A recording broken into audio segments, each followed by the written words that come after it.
Hello guys. Hello guys. How you doing? Happy. What is it today? Saturday. Happy Saturday. Happy Saturday. How are you doing? How are you doing? Kaisa, what's the story? Tin Top, what's the story? Hello, how are you? And yeah. How's the weekend going, guys? How's the weekend going? Just fix this. Hello, can you hear me? 1 2 1 2. Hello. Yeah, I think that should be fine. So what's going on, guys, with the weekend? What's going on? Let's just take a quick look at Tint of all awesome. Let's go. Let's take a quick look at some prices, some PulseChain prices. Tint Top, P Money. Hey, how you doing? Morning, guys. Morning. Audio good. Awesome stuff. My God, I just noticed the prices are dipping right now, right? And I did say that a dip in PulseX price is not a bad thing, because that means that the buy and burn mechanism gets to buy the dip and it gets to burn the dip. So when we do get a rally, the supply is that much reduced. So I don't think that's too much of a bad thing. But we are seeing those dips and a lot of what can I call it? Some infighting in the in the cryptos in the Hex ecosystem. Let me just fix something here. Let me just fix something, guys. Just 1 minute.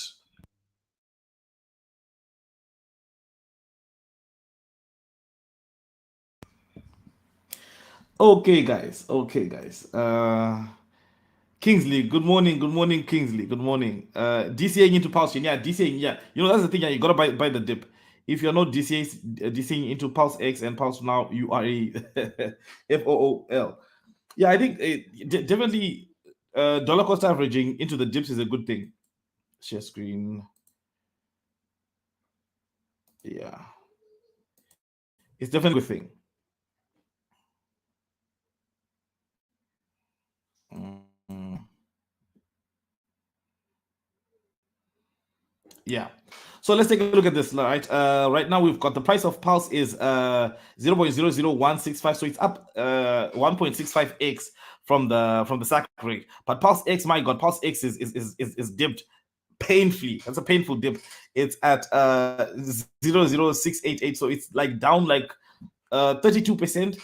Minus 32% from sack rate. Incentive token, this one is just $35.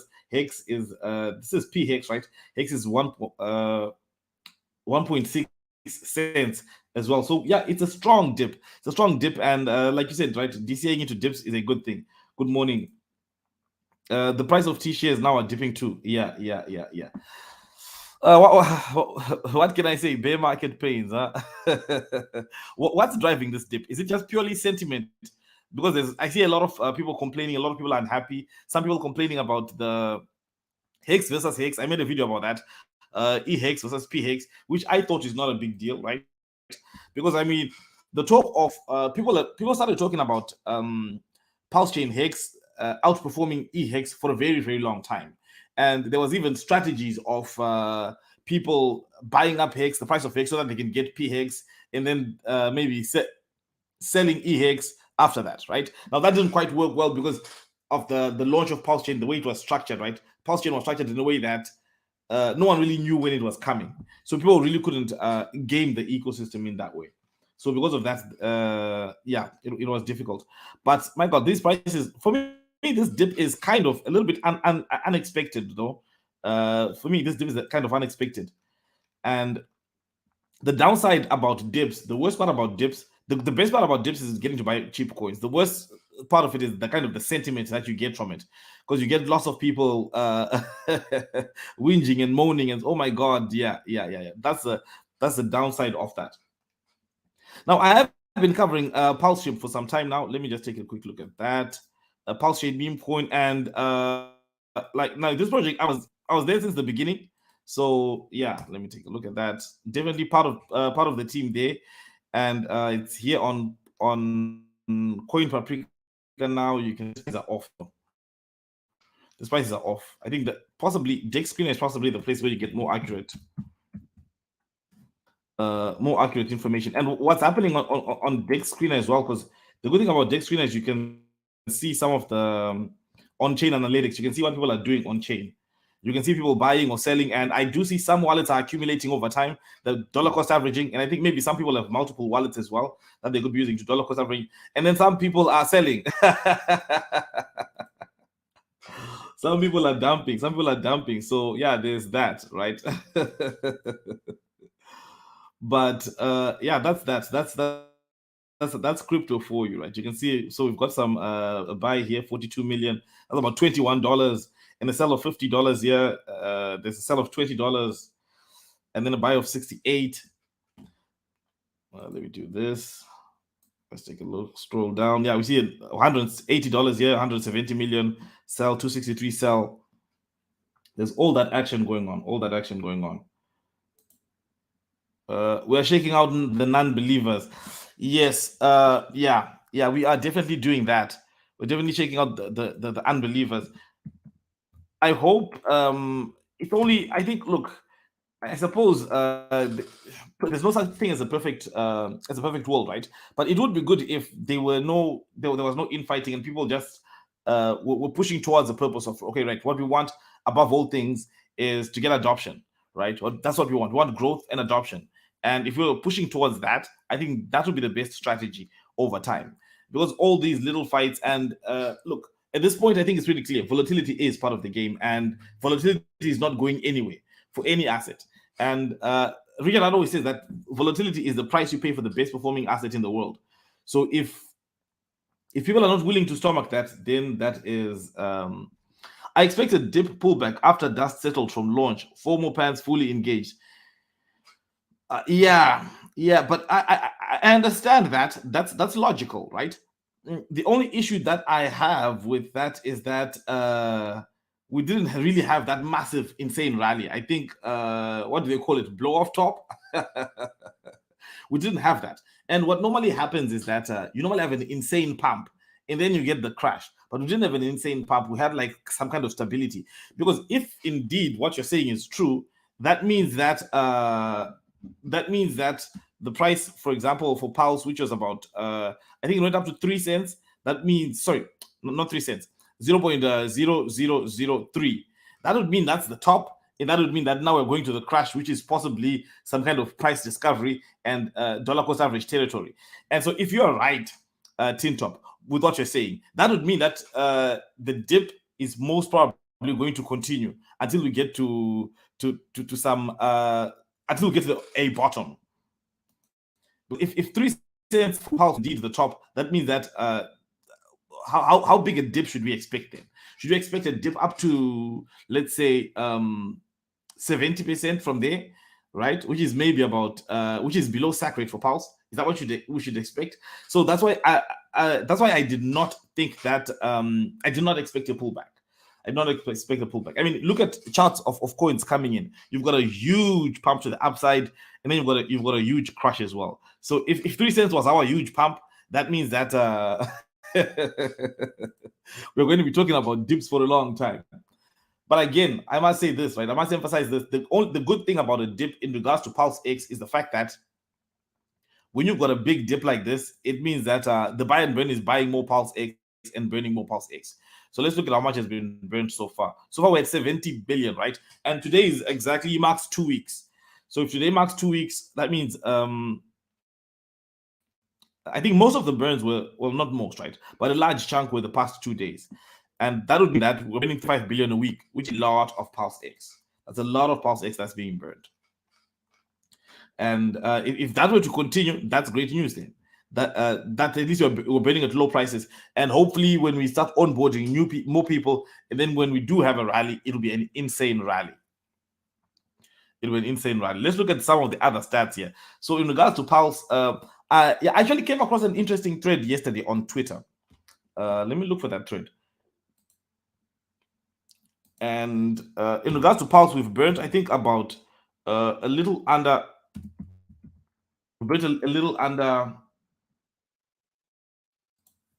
2 billion. In regards to Pulse, we've burnt 1.72 billion. And yeah, there's some fundamentals that I had not really looked at pertaining to Pulse. Token, I know why incentive token is pumping like that. Incentive token is pumping. Another thing is this: the number of validators keeps growing every day. Now we're sitting at 18,297, right? So that is looking good too.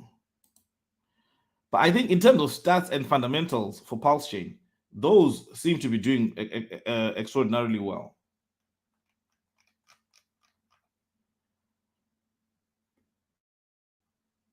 Okay. So we've got 18,000 validators, right? So let's take a look at this.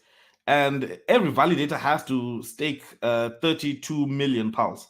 And that's PulseChain that's kind of out of circulation. And that is a powerful thing that I never really thought of, right? It says PulseChain, right?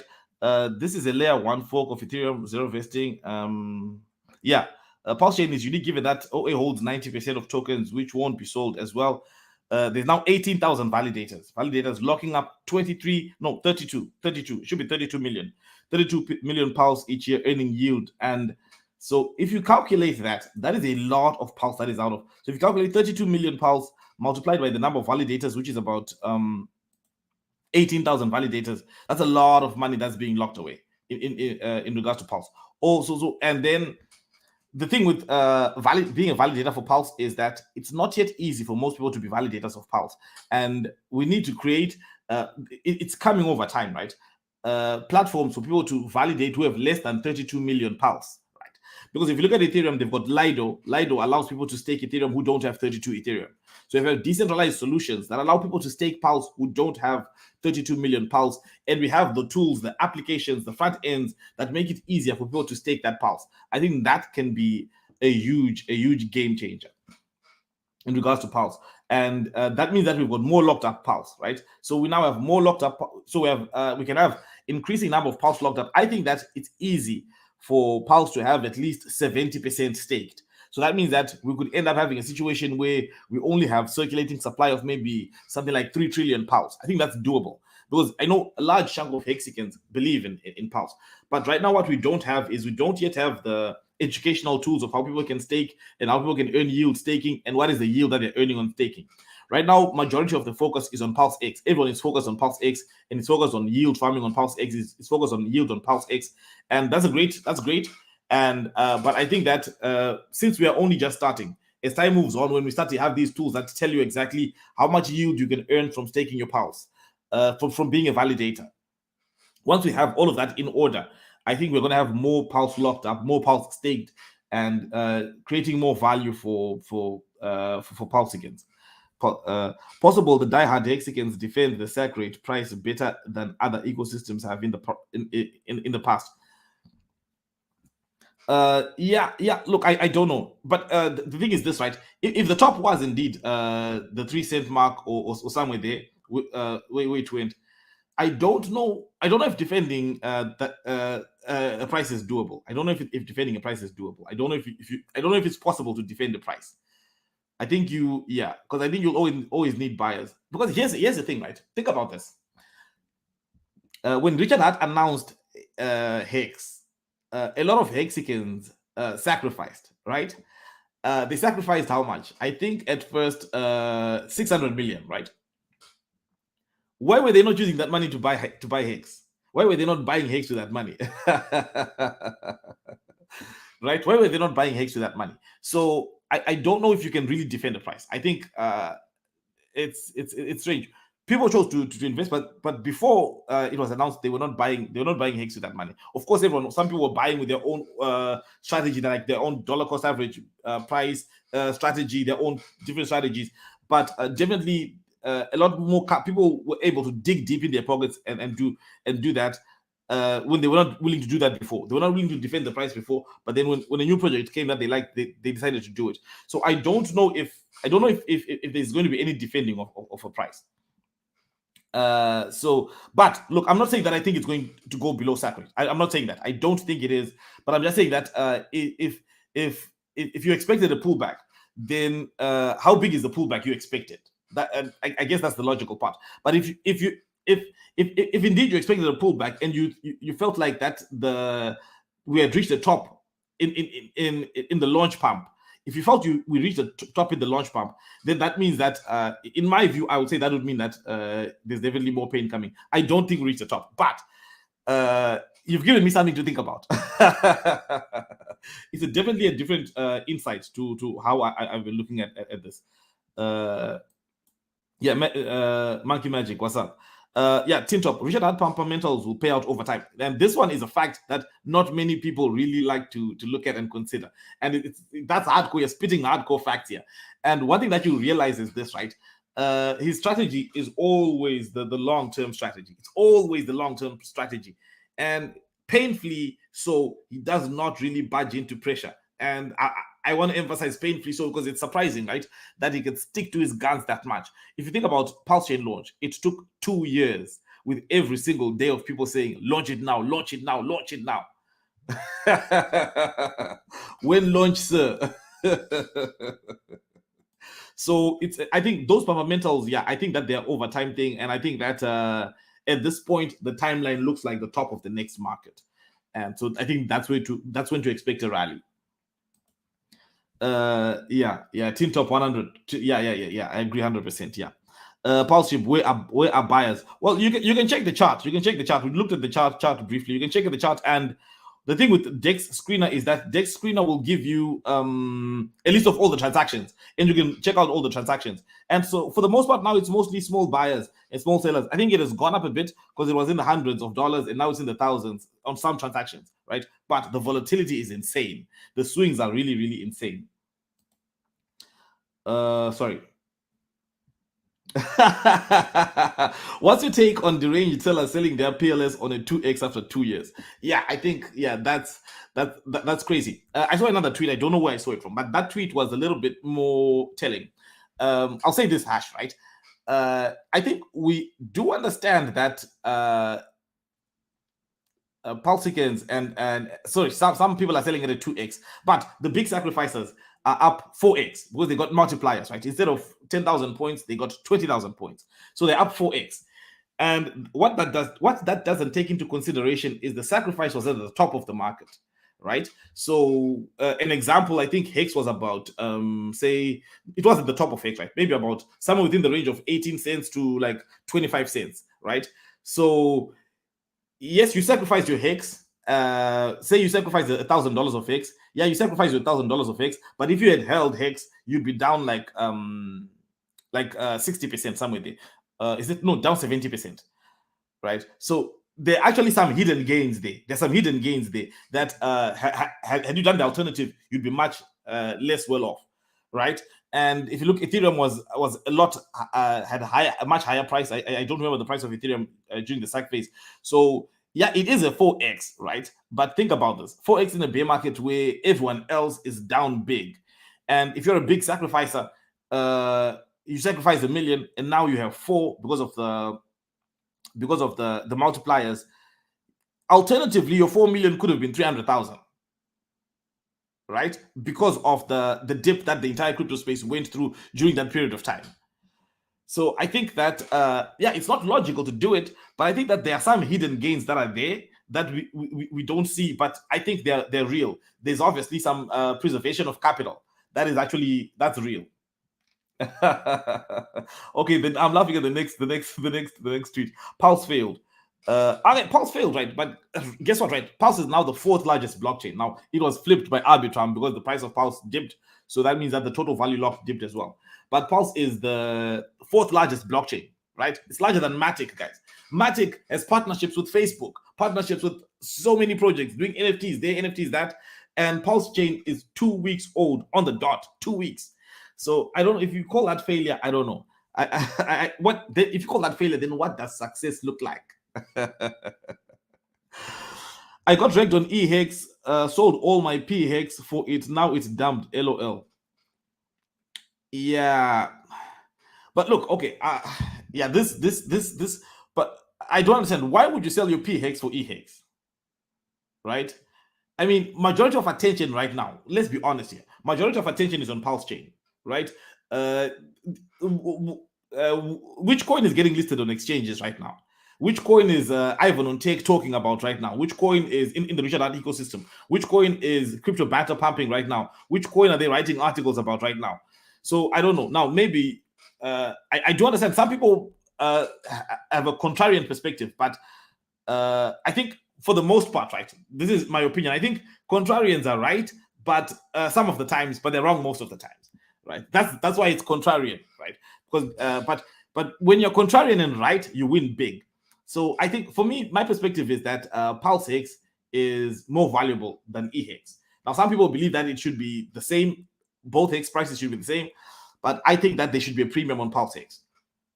And again, you could be right on short-term volatility, but those strategies are much more complex. And definitely, if that's where you're looking at it, like then it's different. But look, who knows, right? And second thing, I've got to put this disclaimer: these are markets. Nobody knows what they're going to do, right? They could pump, they could dump, they could go sideways, they could do anything. So no one is definitively right because no one knows the future. Unfortunately, some people would like to believe that they do, but absolutely no one knows the future. Okay, you're right. New to crypto.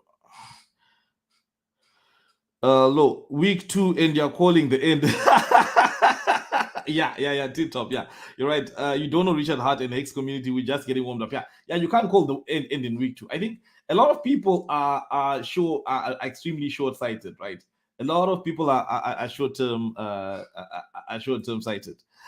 Need more PulseX to join PulseShib. Yeah, definitely. We need more PulseX to jump in the PulseShib train. Yeah. Malibu. Yeah. Awesome. If Binance lists PulseChain, it's game over. Why do you say it's game over? Why do you say it's game over? I don't think if Binance lists PulseChain, it's game over. And I think there's a slight chance that that Binance lists PulseChain. But there is a problem, though. There's a problem of Binance owns CoinMarketCap, so they've kind of been gatekeeping Hex for some time. So there has been some not so friendly vibes between the two ecosystems. And I do think that CZ is the type of person to take things personally. Now, look, if you look, he does seem extremely humble, right? He sounds like a humble guy, a nice guy. I think he's a nice guy, but I do think he does take things personally, because I remember when he had an argument with Craig Wright, right? Many people call him fake Satoshi, and he from that argument he decided to delist Craig Wright's coin, Bitcoin Satoshi's vision. He delisted it based on that argument. Now, that was supported by a lot of people in crypto. A lot of people support that, because a lot of people say that, oh, this guy, they say he's a scammer. But for me, the logic is that if he decided to delist based on a disagreement, a personal disagreement or a personal argument, and no matter how you brand it, you say, well, it wasn't really that, it's because he was a scammer. I think if that's the basis of delisting, it does show that he takes stuff personally. And so I think that the kind of the bad air between Hexicans and Binance might be a problem. And Binance also owns Trust Wallet, right? And I don't know if Trust Wallet supports PulseChain yet. Now, I think that they will have no choice, because I do think that he does give those teams some sort of independence, even though he owns them. He does give them some independence. But then I think that he does take things personally, and we'll see how things pan out, right? I mean, if he doesn't list, but if Trust Wallet does not integrate, maybe it has. Last time I checked, it hadn't, like a day ago, 2 days ago. If Trust Wallet does not integrate PulseChain, at least in the short, quickly, yeah, then maybe we should not expect a Binance listing. Yeah, 585 billion Pulse locked up, 18,000 wallets plus. Well, okay, 500. Yeah, that's awesome. That's amazing. And I think that we can definitely smash through. We can have like 5 trillion locked up in validators once we have the infrastructure, because now the ecosystem is extremely young, and I know Hexicans love building stuff. If you look at Hex.vision, Hexstats.com, all those Hex websites that were built, think about if we add 6 months to PulseChain, we'll have all those tools that make it easy for people to stake or validate. If they have 100 Pulse, they'll be able to validate that. I'm sure Hexicans will do it. If you have weak hands, you're gonna miss out. Yeah, weekends. Look, yeah, and you know the price of if you're not willing to pay that volatility price, my God, then you can't get the gains. I bought back my sacrifice for dollars on the penny. Yeah. We're just hitting exchanges. These sellers are, yeah. We're just hitting the ball is just getting it's just starting to get rolling now.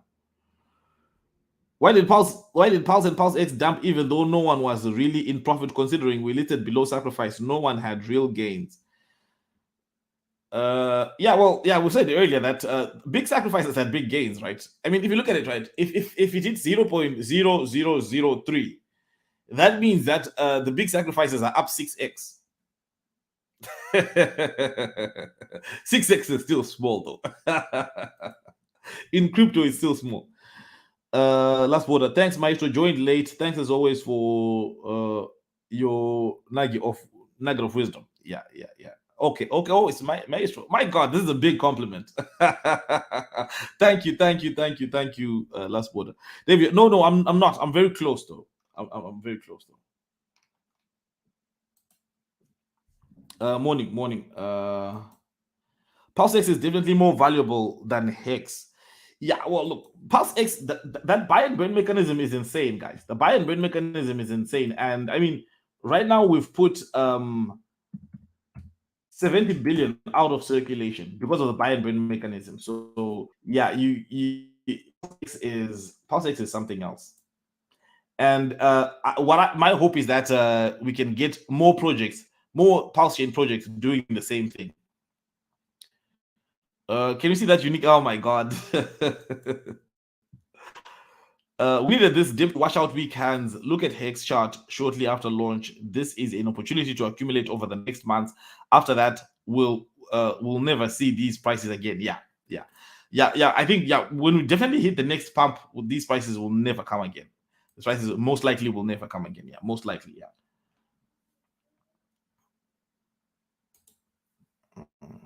What's your price prediction for Hex, PulseX from SEC to top of the cycle? Well, I think I've said this before. I think 3 cents possibly for PulseChain and then 1 cent for PulseX. Hex, I don't know as much.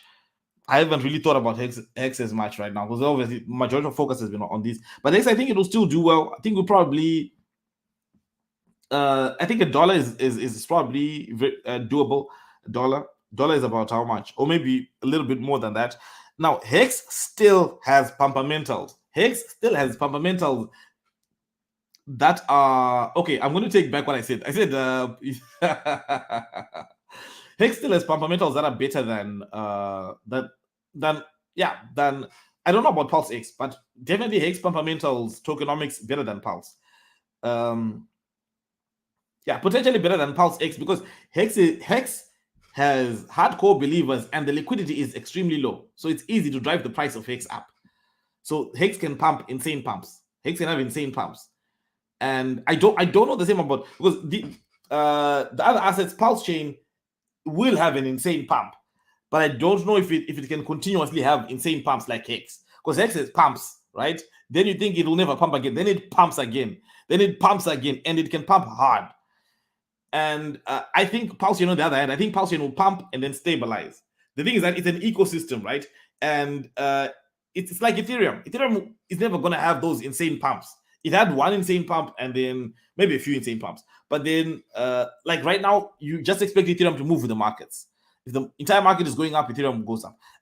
That's my view on Pulse. I think Pulse is going to have an insane pump, but then I think it will stabilize and just start having those nice good pumps. That are not as much as Hex does. Because, like, if you look at the trading volume of Hex right now, right, it's still not that high. You reminded me of one stat that I saw that I haven't spoken about it yet, but this is actually one of the most used. The issue right now is that there is on Hex right now, so no one is talking about Hex. No one is focused on Hex. But I think Hex tokenomics are extraordinarily good, and the design as well. Now, Hex design as well took like about 2 years to make that. So it's powerful. Let me see. Okay, what's your Good to see you. I secured some bag above 0.002. Now DCAing on the way in. What do you think? How low will how low go? I absolutely have no idea. I have no idea. But if watch the beginning of the video, we spoke about a little bit about the price because we had some really insightful comments there. So I think, yeah, if you look at the volume here, I think the volume is powerful, right? The volume we have here, wrapped Pulse and DAI has 27 million volume. Hex is sitting at 12.4. So these coins are much more liquid. What I don't know right now is how much do we have in this pair. Liquidity 21 million. Well, so far we have 21 million in this pair. But the only issue is that these coins are going to be more liquid than Hex. Hex can pump hard because of the liquidity is extremely low. I didn't know Binance owned Trust Wallet. I have used it past, but never hold any funds on that wallet. Now, well, it doesn't matter just for fiat or not. It's a wallet, right? So that doesn't matter because it's a non-custodial wallet.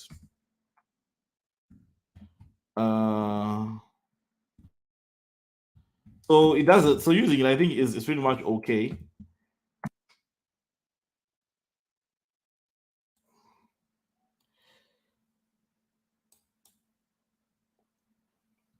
Okay, guys. I'm sorry, guys. I think my internet has gone a little bit slow here.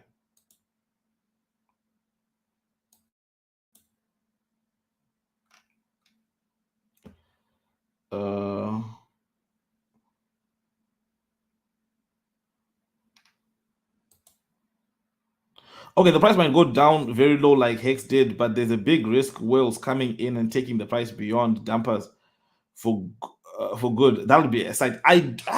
That's unlikely. I think price going down like what you're saying for good. I think that's highly unlikely. Highly unlikely. If you think Richard altcoin will fail, I can't help you.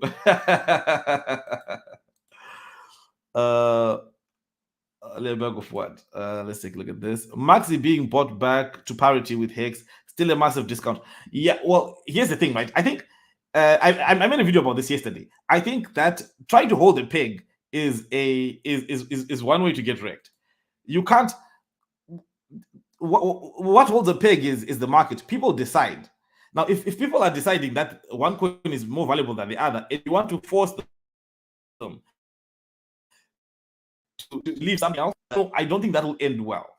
For the person who's trying to force their peg on you can't force you on people. People decide what's more valuable and what they think is less valuable. What's the prediction for the next 4 to 6 months straight after this? Okay, if indeed we hit our top for the excitement of launch and we're now hitting a dip, that means that I expect some sideways action for some time. That means that we're going to have a good amount of the dollar cost average opportunity, because obviously the thing with pumps is that they for the most part, I think most of the times coins move sideways and then they suddenly boom, suddenly they pump. So I would expect a good amount of sideways action, right, with some small pumps along the way.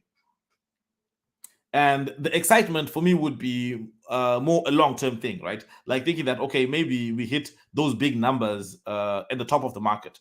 So now we're talking about 2024 is a good time to take profits, but 2025 is, in my view, is the real time to make profits. But not to say you can't make money this year, but yeah, the gains will be much smaller. We have not even launched the over 130 programs on Pulse. Please, these sellers are going to regret it. Yeah.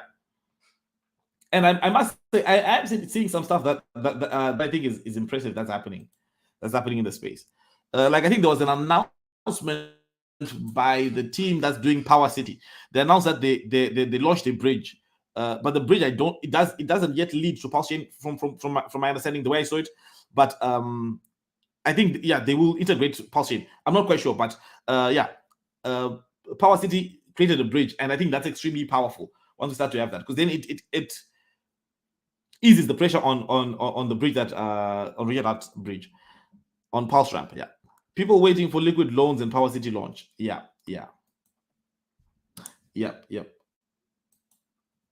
You can buy 10,000 PulseX for 70 cents. 10,000 for 70 cents and Pulse at 165, even with the buy and burn. The market prefers Pulse right now. Well, there's the biggest difference was that there were only 40,000 people that sacrificed for Pulse, and then there were 100,000 people that sacrificed for Pulse X. So clearly, you definitely had that advantage. I don't think, yeah, for me, the way I'm not looking at it in that way. I'm not looking at it at which one will pump more from where we are right now. And I don't expect Pulse X to have a higher price than Pulse, but the tokenomics of Pulse X are really good. Liquid loans will lock up massive amounts of Pulse. Yeah, that's another. Yeah. So yeah. Yes, but you can't trade Pulse X into Pulse, but you can trade Pulse X into Pulse. Yeah. Well, thanks for the great work you're doing. Any news about PulseShib roadmap plans? Yeah, I'll drop a video about that. And but yeah, there is definitely. I think that for me, what I think the best roadmap is, which I think will probably be moving ahead with, is maybe building some applications that can help create some kind of utility and buy and burn. I like the buy and burn feature. I think buy and burn is extremely powerful. So I think that if you have a small coin and you've got utility, you've got users for an application, and then you put a buy and burn to it, I think that can be like rocket fuel.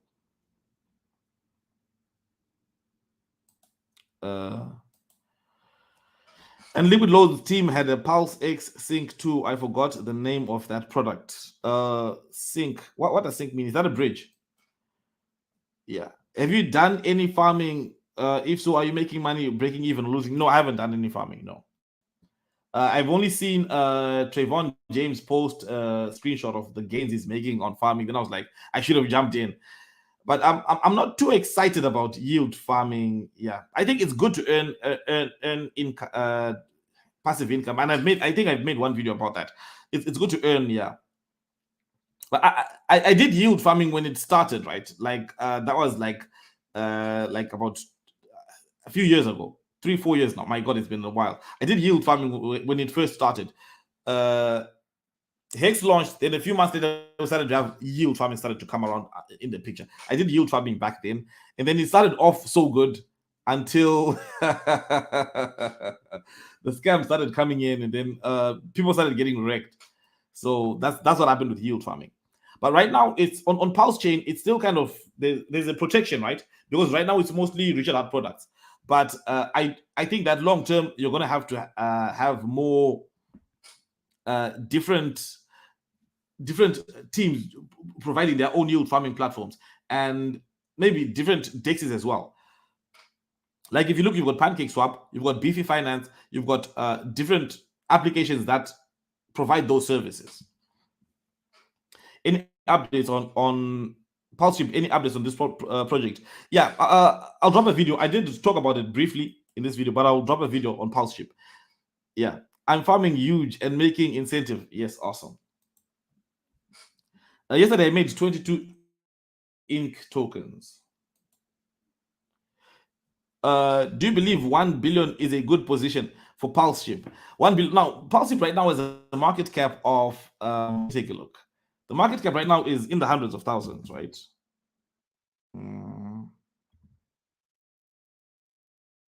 So can it go a lot higher? I think it's possible. And I think, look, if you're looking at it, right, a million, I think is a tiny, is a micro cap. 500,000 market cap right now. So yeah, I definitely think that it can power. I don't know. I think it can do extraordinarily well. I think it can do extraordinarily at 500,000 market cap. Yeah. Liquidity is low, 22K. Volume 14. It's a bit low for the last 24 hours. But okay, someone was talking about who's buying, right? You can tell right here. You've got both. You can tell what's happening, right? There's a buyer here, buyer. The green, the red is the buys. Then the green is the buys, the red is the sells. And then you can, yeah. Some people, it appears, are just trading, getting in, getting out, getting in, getting out, building their position. Some people are dollar cost averaging. Some new wallets are rising to the top. So some exciting stuff. Yeah, Tin Top, awesome. I'm not selling any incentive. I'm storing them for a larger incentive target. Yeah. Yeah, I think one thing to look about in regards to the incentive token is what are the tokenomics. Buy and burn will add over time. Buy and burn will add up over time. King J, that's a tongue twister. What's your prediction on Pulse for the next yeah, I think we'll cover this one. Hash straight out of the dump.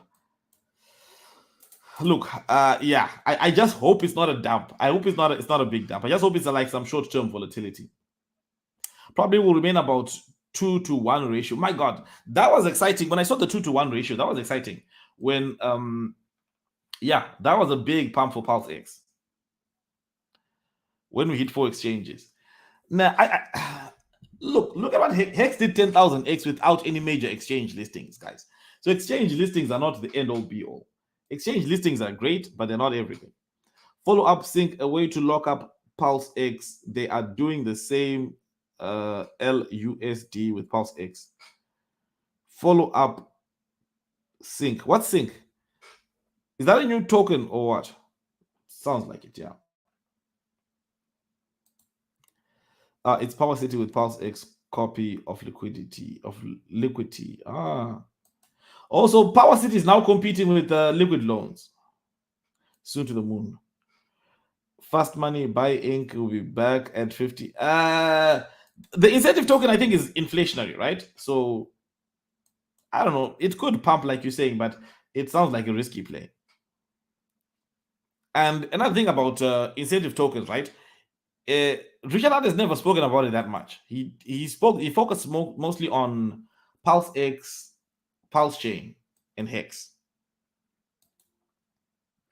Guys and girls, don't forget to like the video. Yeah, guys. You gotta remember to like the video. Why is the number of burned PulseX going down? Let me check. I haven't noticed that. But I think I have. I think I saw 71 billion at some point. Then I saw it go back down to 70 billion. But that could be a problem of the what you call it, of the pulseburn.com. Pulseburn.com, or it could be a problem of the information on PulseX. Because the dApps was not completely accurate all the time. What protocols are there to stake Pulse? At this moment, I think at this moment you can only use PulseX, and then you can. It's not really staking, right? It's farming. Then you can farm there. When will the bridge work properly? I think the bridge at this point should be working much better than it was before, because it's and you can use OKX. I just don't know what the fee structure is, and I think Safe Trade as well. But Safe Trade doesn't have a good user experience, and the website might be buggy. And you got to understand, right? These centralized exchanges are not perfect. They do have their own issues. So that's something to definitely be wary of. The bridge worked just fine for me 3 days ago. I had my funds in 15 minutes. Yeah, tin top. Yeah, I think that's true. Yeah, it should be, because now if you look at it, right? Let's look at the bridge now. 99.1% done, right? And so maybe this uncertainty is just like the little bit of getting in and out funds that are moving. So yeah, the bridge should be just fine. It's working great.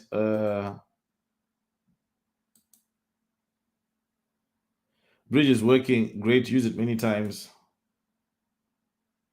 10 to 20 minutes wait. Yeah, awesome. So the ball is rolling on everything. PLS price 0.00016. Then we've got PLSX here sitting at 0.0068. So, and again, I'll talk about a strange discovery as well, right? That during the sacrifice phase, everybody wanted to sacrifice. People sacrificed late. People sacrificed when it was clearly a bad idea to sacrifice. Now we're below sacrifice rate. Same people don't want to buy. What is wrong? What is wrong? How the price of incentive will increase over time, I absolutely don't know. But I will tell you this: Pancake Swap token works has kind of inflationary tokenomics, but the price is not so bad. It's not any different from other cryptocurrencies. So people need native Pulse still. Plenty of people are buying wrapped Pulse, can't transact. Well, I mean, if you want transaction fees, you can just. BNB reported they were giving away. They had a faucet where they were giving away 2,500 Pulse for transactions. You can sign up to OKX and just buy $100 worth of Pulse and then withdraw it. You can. There's another one, Safe Trade, right? And obviously, you have to understand your jurisdiction, what the rules are, if you can do it or if you can't, right? If you're allowed to do it or you are not allowed to do it. Some people say if they are allowed to do it, yeah. Some people talk about VPNs and all that stuff, but you have to follow the rules of wherever you live, right? So there's that. Do you think PulseX ratio will slowly change to 1:1 ratio? Nope, I don't think so. I think for the best performance that PulseX can do is 1:2, 1 Pulse to 2 PulseX. I think that's great.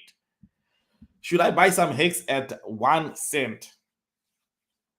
I don't know. if the question is should I buy it or buy other assets like PulseX, I don't. That's it. I don't know. I don't. Depends on the thesis. I think the tokenomics of Hex are good. I think they're good. I think that they're better than tokenomics of Pulse, right? But that does not translate to better price performance. It doesn't. What do you think the best performer? Okay, if you're talking about the Richard Art ecosystem coins, maybe I gotta say PulseX at this point. And the reason is that the price is lower, so it can pump up harder. The buy and burn mechanism is powerful, and it's burned 70 billion right now. So those are the reasons why I would say that PulseX looks like it could do well.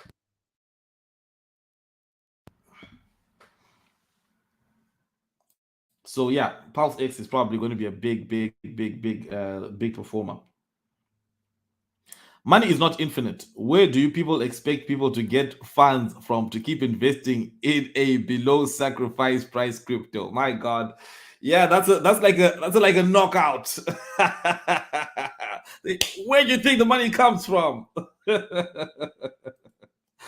Yeah, good point. Good point, CN. Where's my range? Yeah. Where does the money come from to buy the dip and then it keeps dipping? Yeah, it is what it is, man. But look, these are normal cycles. I just hope we're not in the down cycle. I hope the price recovers and then we see another pump to the upside. And then maybe after that, even if we dip, it's okay. But dips are always part of the game and to be expected. Yeah.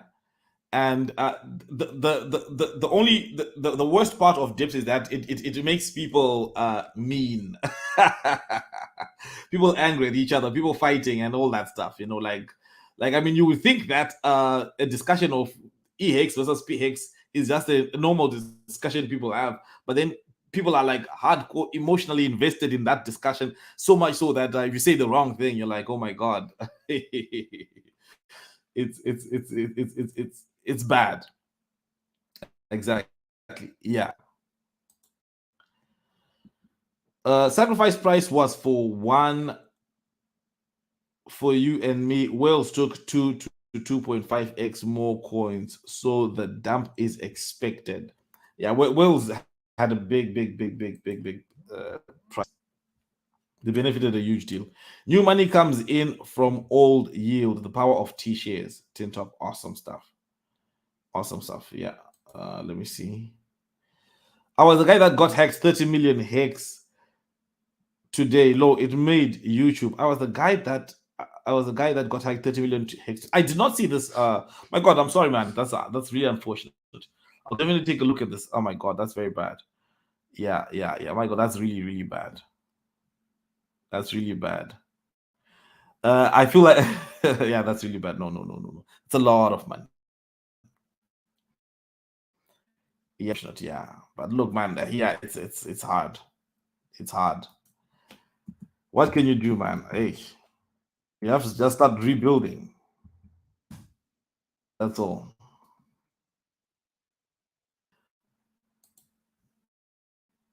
So if I buy ETH, I can bridge that hex to Pulse network. Yep, you can bridge it and you can trade. Yeah, you can trade it, provide liquidity, and previously you could farm with it, but my not closed. Too many people were emergency end staking and then trying to get the yield from instead of getting yield from staking hex. So yeah, you can do that.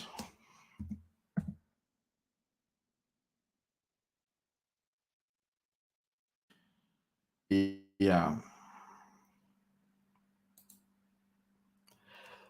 Sorry, crypto elite. Yeah. Look, I guess it's bad, right? It's really bad. Being hacked for a lot of crypto. But I guess, yeah, sometimes in crypto, it is a risky space. It's a risky space. You can get wrecked, you can get scammed, you can get so many ways to lose money in crypto. So that's why I think possibly taking profits is a good thing every now and then.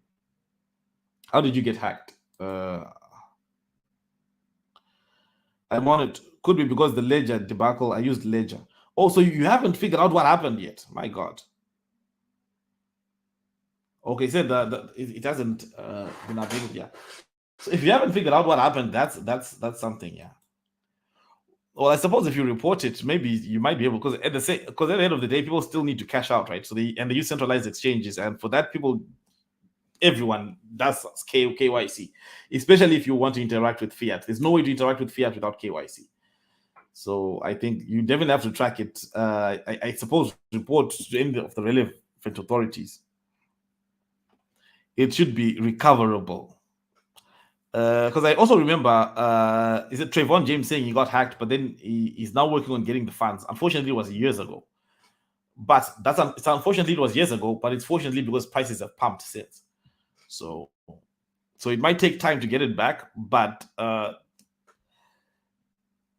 yeah, if it's recoverable, that's possibly ultimate diamond hands. But yeah, look, man, rebuild. Probably a site you connected to and gave authorization. If you authorize a site, what is can they they can move funds, right? They can spend, right? Because you give them authority to spend, but they can't see your private keys, right? I'm guessing. Or can they? Definitely need to read about that.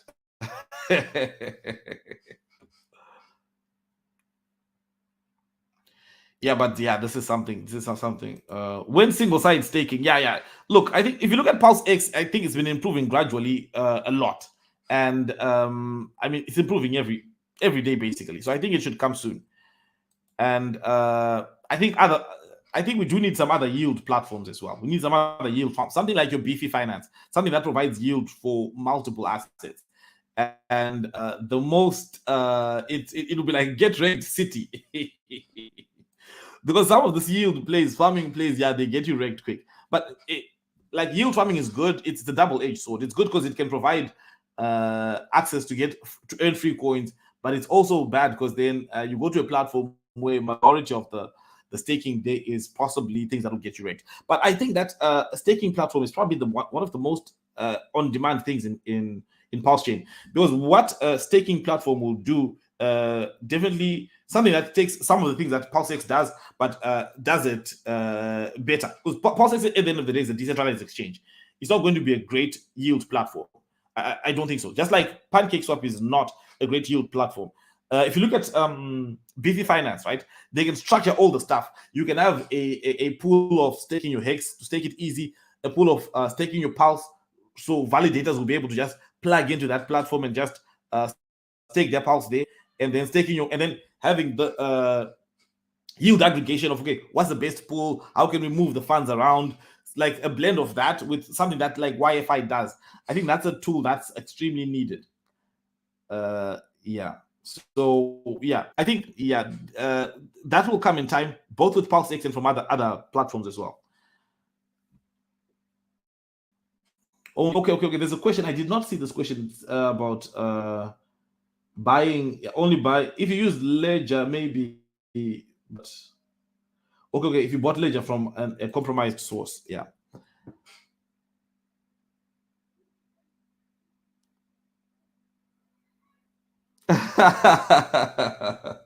I don't know why I haven't. Okay, I'm going to. I think I'm catching up to do because of these. I see some spicy tweets, so I'm definitely have to go in and and read up on what's going on in the space.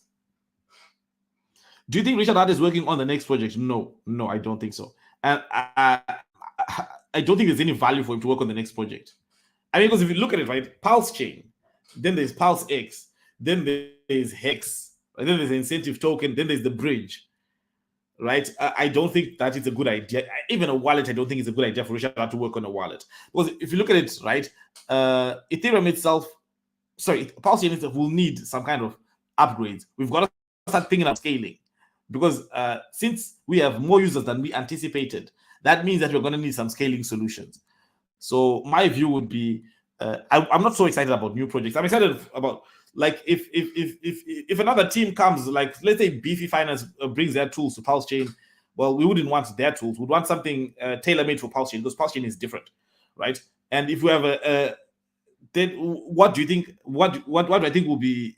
What do I think will have a better user experience, right? A platform that is so focused on the on yield, or a platform where there's multiple stuff being managed. In my view, I think that I don't think the next project is a good idea. I think just focus on the ones that are there, because the ones that are there are big, they're huge. And I would say the best strategy would be just fund teams, right? I mean, look at what Staker app did. Look what Staker app did for Hexagons. I think they did a great job. So I think if it's like in terms of a wallet, why don't they build it? The people who already have good reputation with Hexagons, a lot of users, who've onboarded a lot of people, who've created a great wallet. So I think that, in my view, it's better for those people just to do that. Scam sites will tell you that they are that you are authorizing one thing, but in reality, you're authorizing unlimited spend, limit, and full control of your funds. Yeah. Between Africa projects within Pulse. Need bridge from other chains next, take their liquidity next. Yeah, possibly. Yeah, Matic, Binance Smart Chain, Bridge, and all those bridges. Future Whale. Awesome. That's a good name, Future Whale. We need more third-party protocols building on Pulse gaming projects and other DeFi projects, NFTs, and etc. Yeah, we definitely need more stuff. We definitely need more stuff. Holding is brilliant strategy. It's super hard not to think, what if you sold now and bought back lower to gain more tokens? Dangerous game. I agree. I think the most profitable thing is to do nothing. There are over 130 projects hitting PulseChain this year. Yeah, they're starting to come slowly. Any news on the highest of stakes documentary? Nope. I think last year they were trying to I'm not following it up carefully, but when it launches, I will definitely watch it. They're coming. We are so early. I definitely do want to see the highest of stakes. I mean, it's been a while now. Good to hear you guys. Yeah, awesome. Cryptonomous. Yeah, awesome. I do want to hear about the highest of stakes. It's something that I think it's going to be great for the ecosystem to learn. But it's a different phase as well, right? Because if you look at the highest of stakes, that was a phase where Richard Hart was doing aggressive marketing with the outrage, and we're not there anymore. It's just hardcore focus on building tools for PulseChain.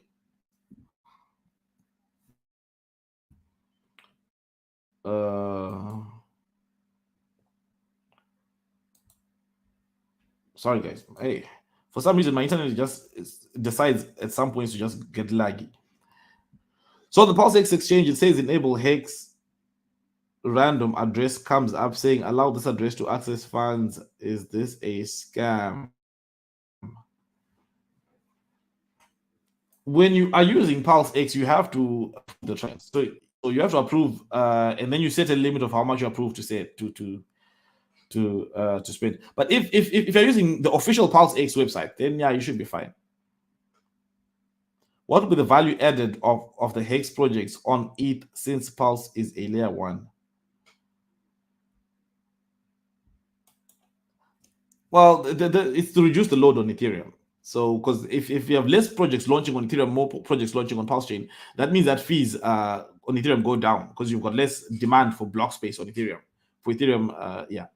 The highest of stakes would be a great marketing for Pulse. Hopefully, it's mentioned. Yeah, it started during the early days of Hex. So I think it should largely be focused on Hex. But I think that at this point, if they hadn't included Pulse, they're going to include it now. Let's be honest, projects coming or the highest of stake etc makes no difference. It needs bullish sentiments in the market when BTC starts to climb up. Sentiment is important. Yeah, if price performance can trigger sentiment though. If you're paper-handed, then go to jail for 2 years and come out a millionaire. Not a good idea. I think that highest of stake was waiting for launch, so onboards have a better place to go than Ethereum. Too hard to onboard. Yeah, yes. I think for me, it did not make any logical sense to release the highest of stakes before PulseChain launch, because it generates demand. Now, if you're generating demand with no wait for people, with no release, that doesn't make any sense. Now, the reason why I'm saying this is because I remember making that point that people would say that no, the highest of stakes has to come out before PulseChain launch. I'm like, it doesn't make sense. If you watch the documentary, they're gonna want to buy something, and they say, well, there's nothing to buy. By the time the blockchain launches, all that excitement is gone. So the highest of stakes comes out after PulseChain. PulseChain first, then highest of stakes. Then when people watch it, they said, okay, maybe let me buy two. Maybe I'll get rich. Yeah. So yeah, I think that's true. So it's definitely a big demand generator. Can the fee structure on Pulse change in future? Yep. The more people use PulseChain, the higher the fees are going to be. Launch will bring their own projects will bring their own fans and money like liquid loans. Yeah. Another thing is this, right? Like what I said earlier, Hexicans were willing to sacrifice for Pulse, but they were not willing to spend that same money to buy Hex. So some people will only want to engage in new projects, in different projects that add different utility as well. So it does broaden look at it, right? Hexicans benefited nothing from the gaming mania, benefited nothing from NFT mania, benefited nothing from all those. But now, if there's an NFT bull run that comes out, you can buy NFTs on PulseChain, right? And if game play to earn, I mean, there's walk to earn. If all that stuff starts happening, if you have walk to earn, what does that mean? It means that there will be a walk to earn on PulseChain. So now we are good. Projects definitely broaden the pie. I'll ask you a question. Do you think Hex adds value to Ethereum? Right? And if the answer is yes, that means that other projects add value to the main blockchain they're on. It can't be one rule for one set and then another rule for everything else. It's either true or it's not true. People don't understand Pulse low gas fees are the next Bitcoin. What do you mean? What do you mean? But the fees go up when you have massive demand. Yeah. Second DEX, 9-inch second DEX launching soon. What do you think? Yeah, well, they'll need something to captivate the community with. Something exciting. So I haven't seen anything about it yet. I don't know about it. I don't know. So yeah. But look, I think in terms of if what drives crypto prices in many times is narratives, right? Narratives. You had all bull rounds have kind of a trigger that triggered them, right? Again, like I said before, right? We're the yield farming bull run, and then we had NFT bull run, we had meme coin bull run. So the bull run triggered by narratives. It's extremely strong, and that'll affect PulseChain too. That means that when new projects are coming, PulseChain will benefit from those narratives. Any new project that builds on PulseChain burns Pulse.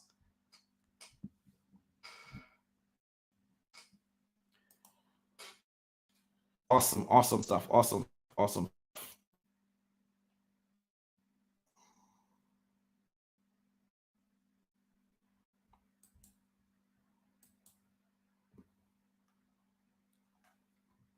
Yeah, so guys, yeah, that's that. I think that's that happy weekend. Let's see. Even though we are below circle rate, don't forget that you could potentially get hundreds of thousands. Sorry, hundreds of thousands of airdrops if you sacrificed. Yeah, more and more airdrops are coming. More and more airdrops are coming. I think people are now thinking of creative ways of launching tokens, different ways of launching tokens, different ways of rewarding community or jumpstarting a community. And so yeah, airdrops are going to be a powerful piece of that pie or of that story. In regards to fees, to gas fees, now it's £2,000 to send, which is around 40 cents. But when we hit $1, that £2,000 will be $2,000. I was wondering later, will the gas fee structure change? No. Well, here's the thing with gas right now, as it is, right? For you to get your transaction through, it goes into a block. The block has a certain amount of capacity, so it has a certain amount of transactions it can carry. Just like your PC has a certain amount of information it can carry. It can't carry more than that information, right? So there's a certain amount of transactions that fit in a block. So if you have more transactions, a lot more transactions than you have block space, then you start bidding more. Then the highest bidders get their transactions in.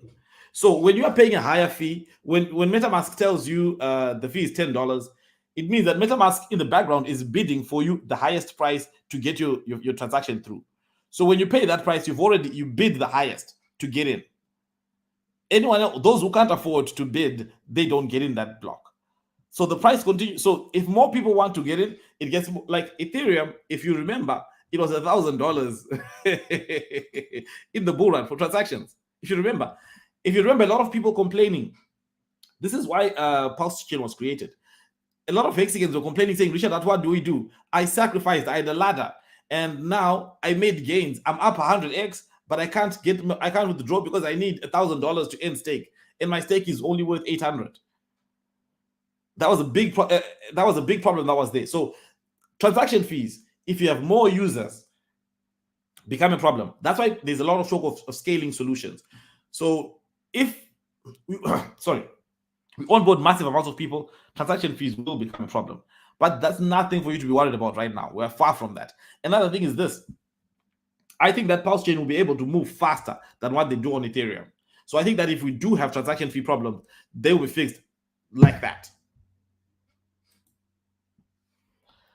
I was wondering too. But okay, then that's just my opinion, right? That will be fixed quickly. But yeah, transaction fees are a problem. I mean, okay, transaction fees did not start now, right? They started off with Bitcoin. Bitcoin started, and then it was growing, onboarding the world, and then the transaction fees started becoming a problem. People started to move from Bitcoin to Ethereum. And then on Ethereum, transaction fees became a problem as well. That's why Binance Smart Chain rose to prominence. That's why Matic rose to prominence. And that was also why PulseChain was created, to solve those problems.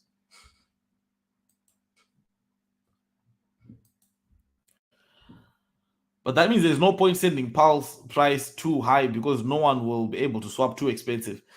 Not exactly. Because here's the thing, right?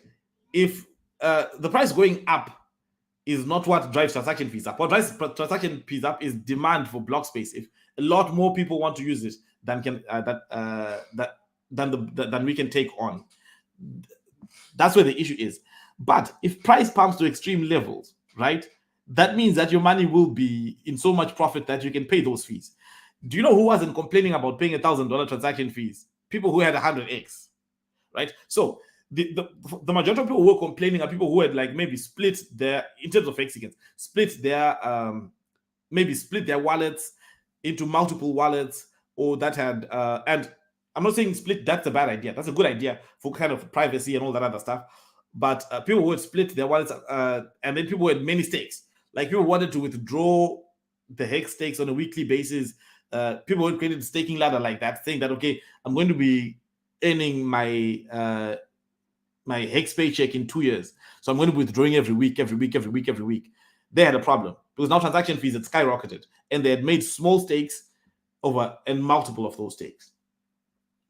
But if price does 1,000x, what do you care to pay $1,000 fee if you're cashing out $1 million? So maybe later Pulse will need a layer 2 as well. Yes, possibly. Yeah. Yeah. If there's a way to scale layer 1, I prefer scaling layer 1 because I think most people just want to use layer 1. Like, I mean, if you had a choice to stay on Ethereum or to move on to the scaling solutions, I think most people would just stay on Ethereum. The gas fees on Pulse are less than half of ETH and will always be less than half or better. Okay, the gas fees are dependent on the capacity of the blockchain. That's what they're dependent on.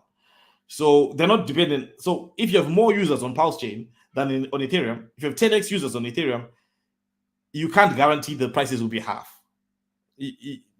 because it's a bidding war. But that's not a problem we have right now. That's not a problem to even be thinking about, in my view. I don't think it's a problem to be thinking about at this point. We are so far away from that, like, right? Because if you look at our transactions right now, I think we have about almost the same amount of transactions as Ethereum, right? We can take a look at the daily transaction we have on PulseChain right now. Let's go to PulseChain. Sorry, let's go to PulseChain, and we can see how many transactions. So PulseChain has 127,000 transactions, right? Let's take a look at let's take a look at the Ethereum.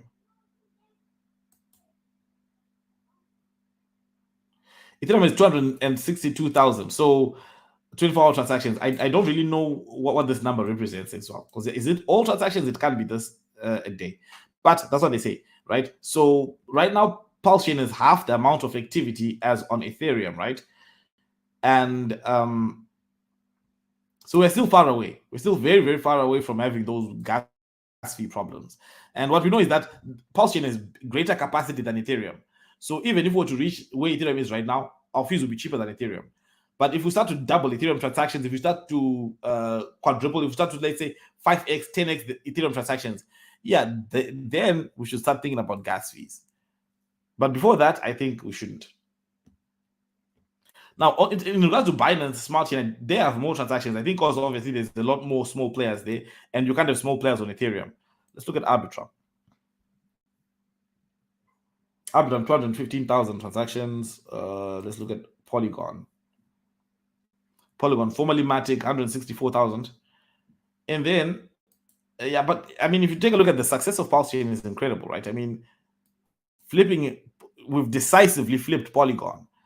And with Arbitrum, it's probably a game of switching places every now and then.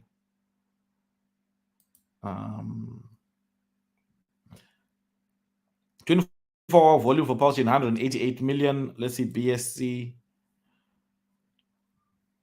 Binance Smart Chain, 1.16 billion. This is...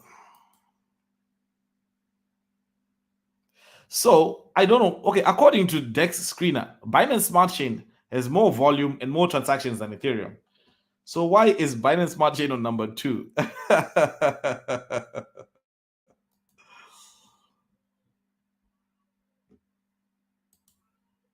Yeah. We saw that when BNB went from 650, people found that it was expensive to swap. Yeah, well, now there's a big difference with BNB as well, right? Because BNB is a lot more centralized. So it's easy to coordinate and just make things cheaper. It's a lot easier on BNB because of the centralization aspect of it. I mean, BNB has 21 validators, and there's a joke that all the validators are one person, right? And I don't know how far true that is, but I think it's easier for BNB to maintain low transactions than PulseChain, because PulseChain is more decentralized in terms of validation and all that stuff. PulseChain is a fork of Ethereum. Now, Ethereum is the second most decentralized after Bitcoin. So, yeah. Single staking will be big. Yeah. As the swap costs a lot of transaction fees on PulseX DEX, is there another platform to move PulseX and Pulse to make transactions when I want? Look, transaction fees are still okay at this point. I don't know if there's an alternative, but they're still okay. What do you take on farming incentive? I'm not too bullish on incentive, but there's a lot of excitement around it, and and my take could be wrong. Most probably is, and it's in all honesty, I haven't really looked at the tokenomics. I know it's inflationary, but that's about all I know. The price of all crypto will pump once USA debt ceiling is passed. Yeah, I don't know much about that. Yeah, but yeah, watch daily or videos. Very informative. Thanks for sharing your knowledge. Love when you laugh, it's contagious. Thank you, Bitcoin Africa. Thank you very, very much. Thank you very, very much. Yeah. Yeah, let's jump back onto those stats and take a look at those stats and see. Yep. So yeah, PulseChain, what it has been able to achieve is incredible. Like a short period of time, it's ranked for 189 million 24-hour trading volume, 127,000 transactions, the block height, and then here we have. Here's a strange thing, right?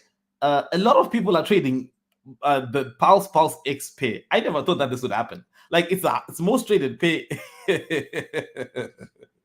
It's the most it's the most traded pair on PulseChain, right? People moving between Pulse and PulseX, and I think it's possibly the most liquid as well, because I think a lot of people would use this. Liquidity 147 million. It's liquid. It is very, very, very, very, very, very liquid.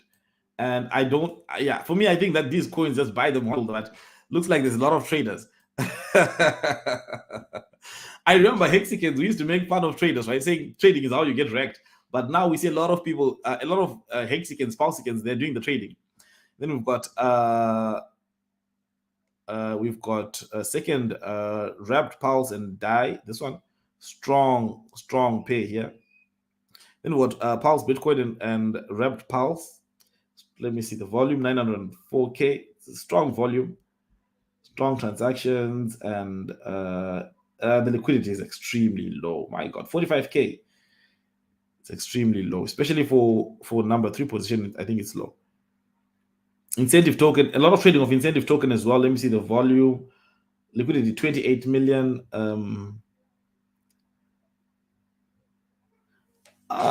I think, the one thing that I would like to see in regards to PulseX is more data. We need more data. I want to see how much liquidity providers are earning on PulseX, because if you look at the structure of the liquidity is really something. Because right, you see some pairs have low liquidity but they have massive trading, and that could be an opportunity to provide liquidity for those projects if you believe in those projects.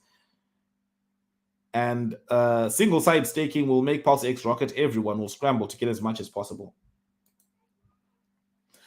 Problem now is bridge from ETH. PulseChain costs over $30 and takes from 10 minutes to 3 hours. I transfer yesterday from OKX to PulseChain, cost 20 cents and take only 5 seconds. Yes. Look, well, transaction fees, I would assume that these are Ethereum transaction fees, right? And look, centralized exchanges are good in that regard. They do provide a really good user experience in that regard. If you think about it, even on Ethereum and the high fees, you could use centralized exchanges, and if you're trading within there, it's safe. But then you could be FTX'd, right? You could be Celsius, Mashinsky, all that stuff, right? So those are the risks. But I think for most Hexicans, it's a good bet, because most Hexicans don't trust centralized exchanges. So if they're going to put money in somewhere, they put it in and then they take it out immediately. For the most part, they don't leave money in exchanges. So in that regard, they provide an extremely good service. And I haven't used OKX. I think I will. I'll definitely start using it. When we're gonna make it? Yeah, in this dip. Okay, I think Mike James, give it 2 years. Give it 2 years. I don't think that's the answer you want. I think the answer you want is tomorrow. The incentive token was designed to dump, and that's what it will do. PancakeSwap, similar tokenomics. I would say I haven't looked at incentive tokenomics. PancakeSwap, similar tokenomics. PancakeSwap, I think it's doing well. I'm watching Pulse Shiba Inu. This is the one copy I was grateful. Also, beware of scams on Dex Screener. Fake BNB Pulse, fake incentive token Pulse. You can swap, but not out. Okay, yeah. Yeah, be careful of scams, guys. I think Cryptonomous is right here. That I did see a lot of people talking about that on Twitter. I personally think the price is going to dump heavy for maximum pain. Only way to get rid of paper hands, just like in Hex. Painful but great flashing.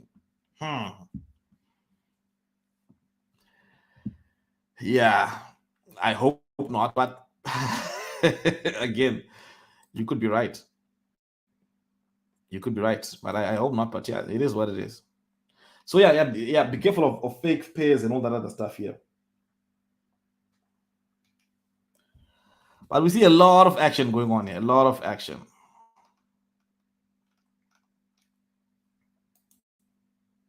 The downside about our community is definitely the tribalism, right? Because I'm seeing a lot of Zen, and the hate towards Zen as well. I think is just not cool.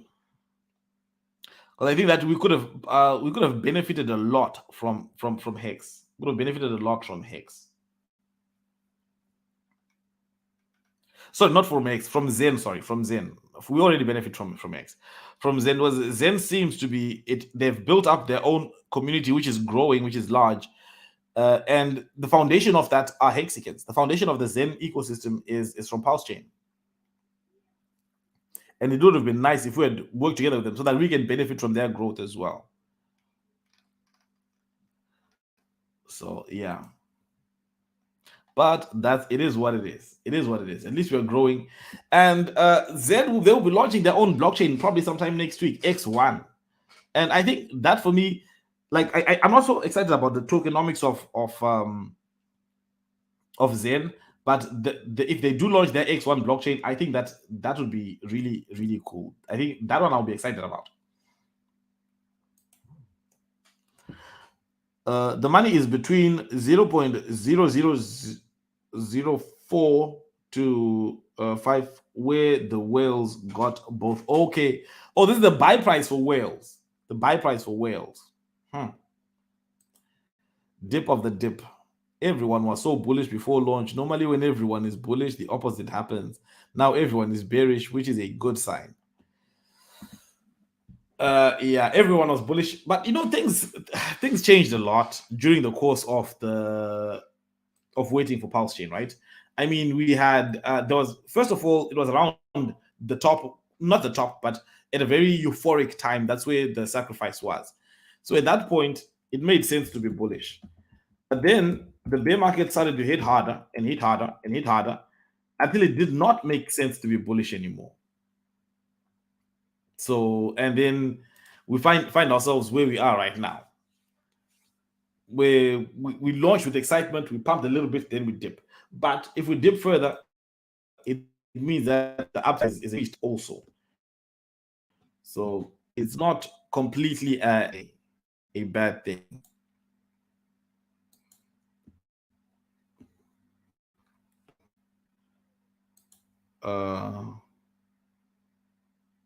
I never heard of OKX. How do you get there? Okay, you will. I don't know the correct URL, but just I think if you can go on Richard Hart's Twitter, and then I think you scroll to the older tweets of the past day or two ago and get the URL, or you can get it from the data aggregators. You can get it from CoinMarketCap, CoinGecko. You can get it from all those stuff, all those data aggregator sites. You can get the URL for OKX, but it's an exchange. But again, they're not in all jurisdictions. Just go on Twitter, read up a little bit about what people are saying about them. They're not in every jurisdiction, so you might not be able to access them. I'm flashing NY. I don't know what that means. Which one, in your opinion, has potential over the long term? I'll have to guess. Look, right now, I'm starting to have a bias towards PulseX, but I think that Pulse is that's the one that most people will value. And I think that speculation is a big driving force in the crypto space. So I think that a lot of people will move towards PulseChain. But if you ask me right now, I'm feeling PulseX more than I'm feeling Pulse. And Hex, I like the tokenomics, but I would this would be my hierarchy if I had to make one: Pulse, PulseX, PHEX, EHEX. Yeah, those are the whale buy-in prices. Okay, add another zero. Yeah. Buy more when others are fearful and sell when they are greedy. Ash, thanks for the correction. Had me confused there. Okay, yeah. Because that the number looked like instead of being less, it looked like a 4x. 4x, yeah. But it was supposed to add another zero there, then that's the buy price for the sacrifice set. So yeah, we're referring to the price that the whales got in at. All right, greater pumping. I will load my bag before next bull market. Pulse Hex. Oh, guys, tell me, what are you most excited about right now in the crypto space, in the PulseChain ecosystem? What other projects are you excited about? What other projects are you excited about? I'm really excited about PulseShib, this PulseChain meme coin. That I covered it, and I got a lot of comments, and I covered it. Oh my god! Well, comments like, why are you shilling? Why are you shilling? How much are you getting paid? And I'm like, okay. I think the reason I got a lot of those comments was because a lot of people on the channel were new, and they haven't seen some of my other content. But on PulseShib, I started covering this in the beginning when it launched, and I was there in the beginning, right? So I'm very, very much involved in it. So you can't say that. How much are you being paid?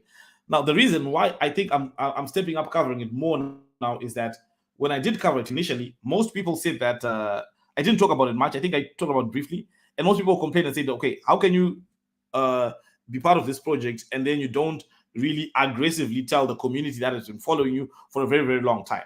So because of that, I thought that the logical step is for me to cover PulseShib more. Now, PulseShib, the market cap is still extremely tiny. The market cap right now is 496,000. It's less than a million, and it's a PulseChain meme coin. So I think that being a PulseChain meme coin and one of the first PulseChain meme coins, I think it has a huge chance to have good price performance within the PulseChain ecosystem. So this is one that I'm excited about. And let me know which projects are you excited about in the comments there. Let me see. What do you think of Alex's project, Icosa and Hedron? I think they're good projects. They're definitely good projects. And they've. I think Icosa has done well. Hedron has done well as well. They've done a lot of good. Is anyone investing in Hedron? I do not know. There's a community, a Hedron community, a strong Hedron community. I think Hedron and Icosa will melt faces next bull run. Yeah. Do you think Bitcoin halving will play a role in PulseChain and PulseChain? Yeah, well, the Bitcoin halving plays a role in the entire crypto space. Everything that happens in the crypto space, Bitcoin halving plays a role. Like we're all following Bitcoin cycles, right? When Bitcoin pumps, everything pumps. When Bitcoin dips, everything dips. Now you're talking hearts low, and assets bonded together with liquidity move together, right? They pump together and dip together. So when Bitcoin goes up, Bitcoin is bonded with Ethereum. Ethereum will go up too. Ethereum is bonded with almost all the altcoins. So when Ethereum goes up, everything goes up too. I think App token seem interesting. It buy and burns token when liquid loan will be released. I haven't heard of it yet. I'll definitely look it up.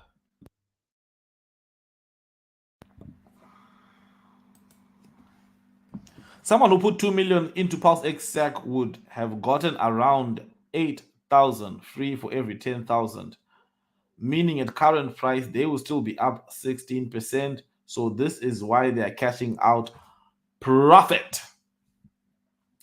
Well, we do get in the crypto space for what? To make money. So yeah, if they made money, they decide that they want to cash out because they think they've hit their targets, that's good. But like a previous comment said, right? I mean, 2x is nothing. You cannot, yeah. But if they want to sell at that rate, that's good. And yeah, that nothing wrong with that. So when will Pulse? Let me see the price of Pulse again. Let me just quickly check the price of PulseChain where it is right now. Maybe it has pumped since, because it was dipping. It had dipped a bit, but maybe I want to share screen. Yeah. So yeah, not really. PulseX sitting at 4067. Pulse 3016.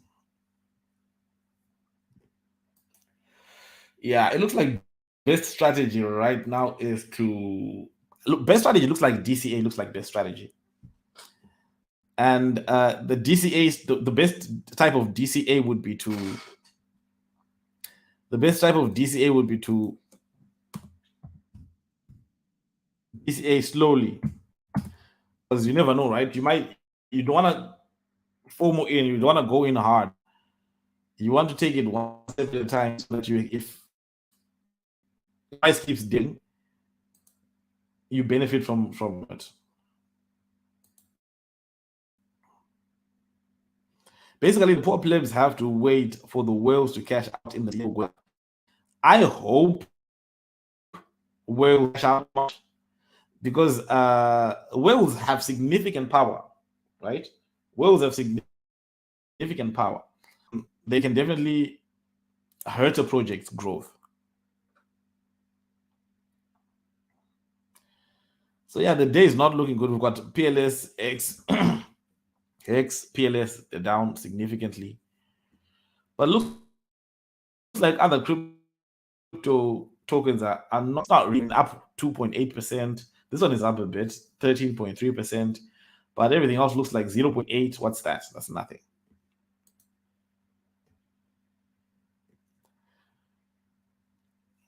Week, yeah. X is down 60%, PulseX 15 for the week, let's say for the month. Hey, Pepe is up a lot. Pepe is a big wrecking ball, up 600%. Cover Hex is down 75% for the month. Oh my god. Let's check the year. Yeah, the year we don't see much great gains. For the year we don't see much great gains. When we get back to SEC prices, people will sell again. Yeah, I'll definitely to know exactly where the strong selling take profit levels. But yeah, taking profit is SEC rate doesn't sound that's not a good move. Even X corrected down when it first came out. This is normal. Cost averaging is the route to go. I have a 0.005 target myself. Good luck to all. Is that your target for Pulse or PulseX? Because if that's your target, okay, that's 0.0. That's lots of gains. Yeah, those are lots of gains. Those are actually huge gains. Because that's removing a zero there.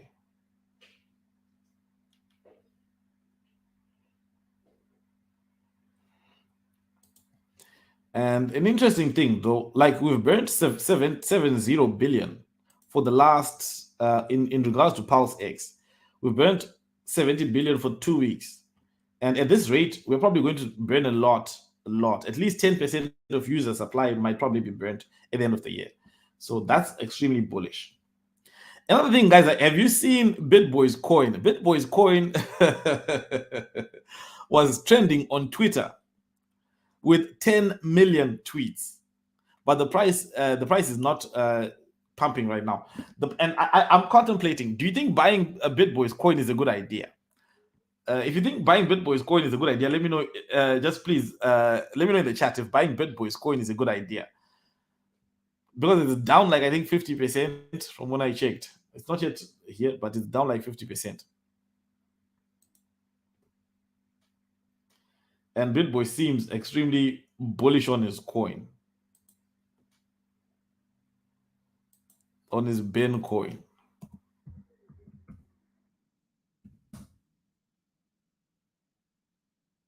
So, but we are in that phase, in that crypto phase, where kind of meme pumping, NFTs seem to be gone. Is there anyone who's also still interested in NFTs? Because NFTs, again, they seem to not be doing that well anymore.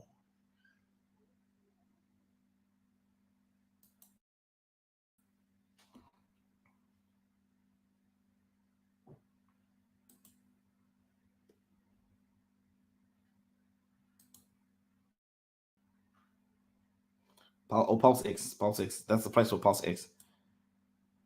They panic, I buy. What's good, brother? What's good? 100%, yeah. A lot of panicking in the market.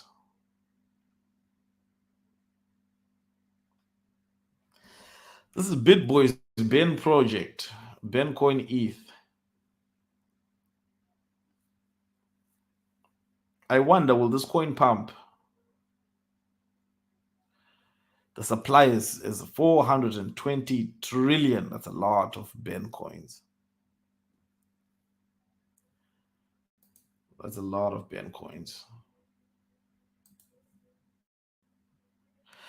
Not a good idea to buy BitBoy. BitBoy's coin rug pull. It had a lot of negative attention when they were doing that deal with the other Ben guy. The other Ben guy. Only NFT worth buying is a tokenized hex stake. Definitely worth it. People would be complete fools to sell. If you were wise, you wouldn't even think about selling for 2 years. Will people ever learn? Remember the Bitcoin pizza guy? Yep, the Bitcoin pizza guy. Remember him? The Bitcoin pizza guy. Yeah. PulseShib is the next Shiba Inu. Yep. PulseShib the next Shiba Inu. Definitely hope so. Yeah. Hope we smash those Shiba Inu million X percentage gains and all that stuff. That would be great. But yeah, selling early is just bad. I mean, hodlers, people who hodl are the ones that make the most money in crypto, but not that easy. Very, very hard. I mean, especially if you're following the daily news, the best thing is to try and shut that out and not look at price as well.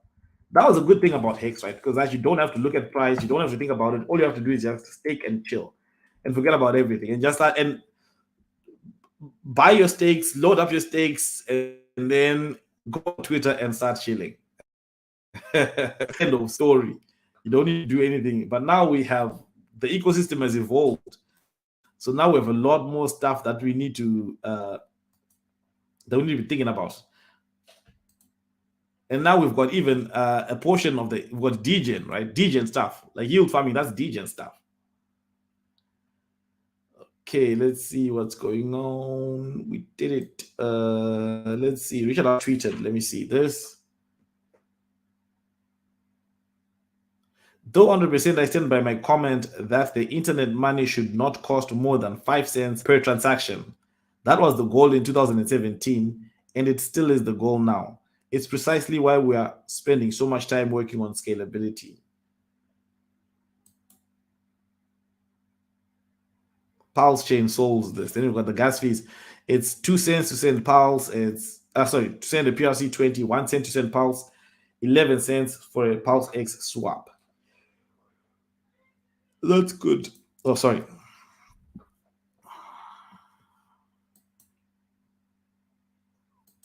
Okay, guys. Yeah. Smash the like, guys. 64 people watching and only 46 likes. Oh my god, 46 only, guys. Smash up that like button. Smash up that like button.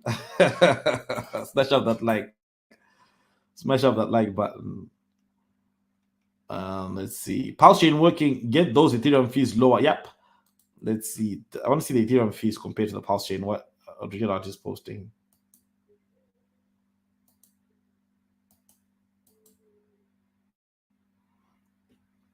So 24 Gwei, that means 88 cents, 88 cents, and 96 cents high to send. So it's almost $1 to send an Ethereum transaction. OpenSea is $3.14. Uniswap is $8.10. US Tether is $2.37. This is expensive. But it's actually cheap for Ethereum because Ethereum normally is more expensive than this.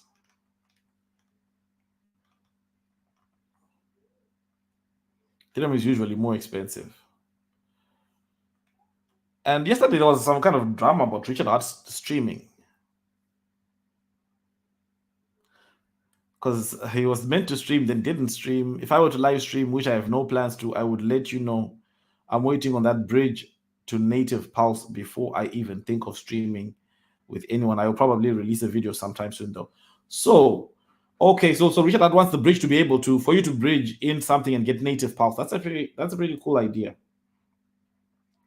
If you don't have the money to park Pulse or PulseX and hold, and you think you'll just move it here and there chasing pumps, you've gotten rigged already. Park it and farm airdrops. Yeah, David, jumping from coin to coin is not a good idea. Richard Hart was not timing the market after all.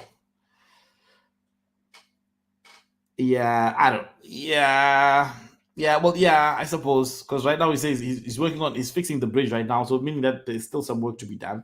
He's fixing the bridge so that you can move native Pulse on the bridge and not just wrapped Pulse. So yeah, he wasn't timing the market after all. He was working on PulseChain the whole time. So yeah, we have an exchange listing, guys. I'm sure we've all seen it. I made a video about this, a new fiat on ramp, and they've got ATMs all across Poland. Don't use scam dApps. Don't sign things you don't understand. Don't fall for fake airdrops. The best thing, right, is to hodl your coins, right? If you have them, hodl them, and you can put them in a what is it? Cold storage, and don't touch them. Just park them. That's that. I mean, you don't want to lose your opportunity to make money because of something other than volatility. Well, you're not losing if you're not selling. If you're not yet selling, right?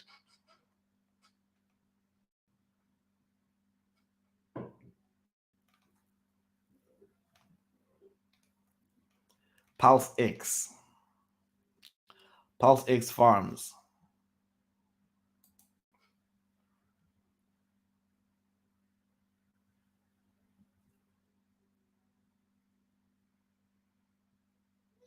Oh, it's 6:25 in Canada right now. It's early. It's early. It's early. Extremely early. It's very, very early. I'm in Europe, next to Richard Hart's castle. Nah. I'm not next to Richard Hart's castle, but yeah.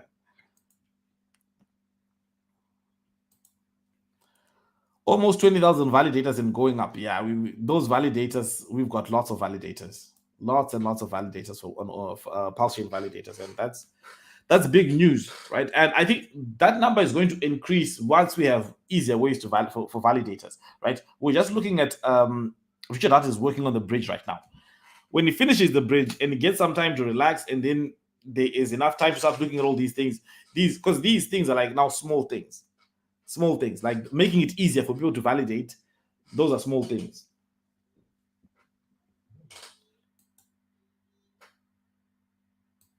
PulseShib needs Dex Tools update. Yep. I'll check it out. I'll check it out on Dex Tools. Yeah.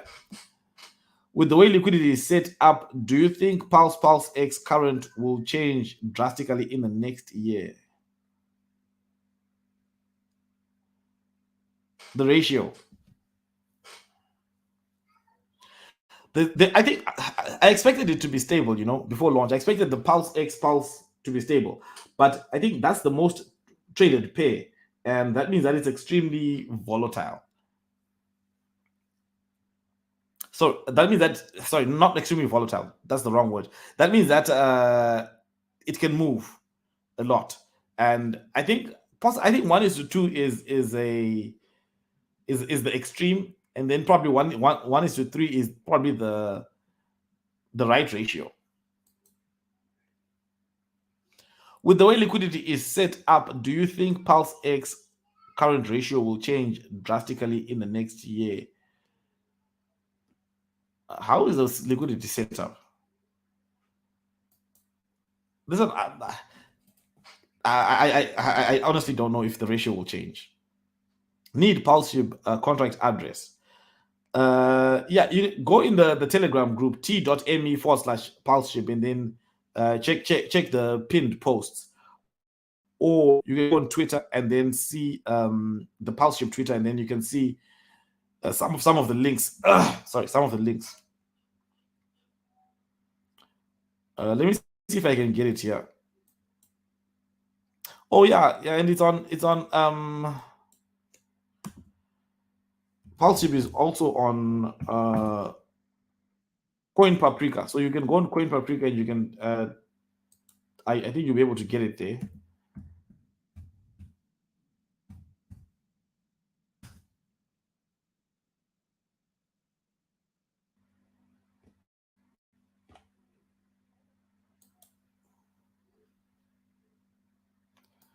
Let me see if I can do this.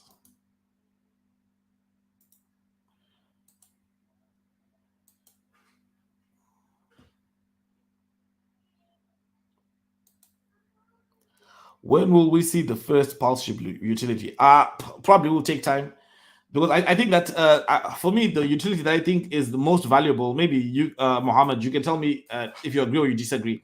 I think the most valuable utility would be some sort of staking platform. I think that would be the most valuable utility. Where they can be a staking function. Staking is good for a few things, right? If you look at the design of X, it's a good for hodling, and it's also good for earning something for that, which is a great piece of utility. Now, if it can be a form of staking with real yield, something like if you look at PulseX, the way PulseX works, PulseX generates real yield, and I think that's a powerful thing. So if there are any things that you think, any ideas that you think are great, yeah, let me know what those ideas are. This is an opportunity of a lifetime. You won't find another chance like this for life-changing money in a few years. DCA into PulseX, and Hex, and you build your bags and you won't regret it. Yeah. And PulseShib as well. Yeah, that's the contract address there for Moses. Yeah. So let's go back and see what's going on with Richard Hart's Twitter.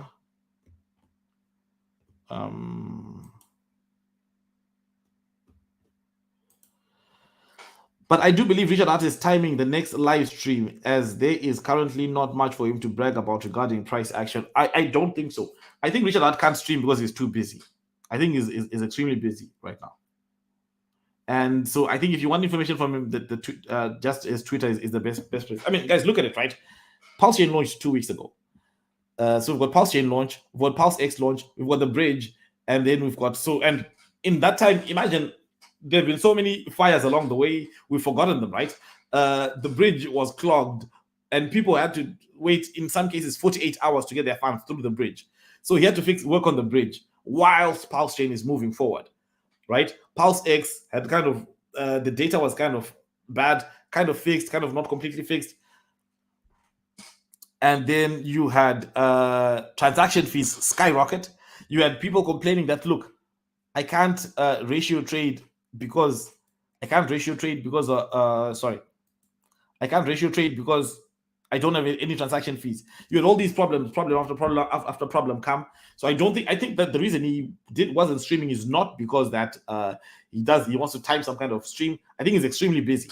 I think he's got the workload is huge. The workload is huge. I mean, think about outside of the problems that we have. Think about the meetings that have to work in the background. Think about all those other things, right? The other people that he has to talk to and all that stuff. Because I don't think it's doing itself. So he's probably extremely busy. That's why he's not live streaming. But he hasn't live streamed in a long time, even before the launch. Or maybe that he doesn't like it anymore. Who knows, right? I don't know, but I think I tend to believe that he's not live streaming because he's busy. That's what I think.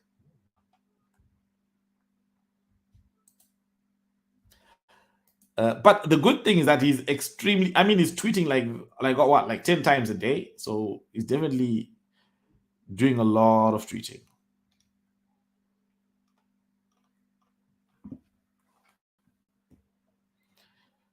Yeah, but to have launched and to now be the fourth largest and to be stable at that level, where we're the fourth largest blockchain, is one big achievement. That is that I think we should be celebrated.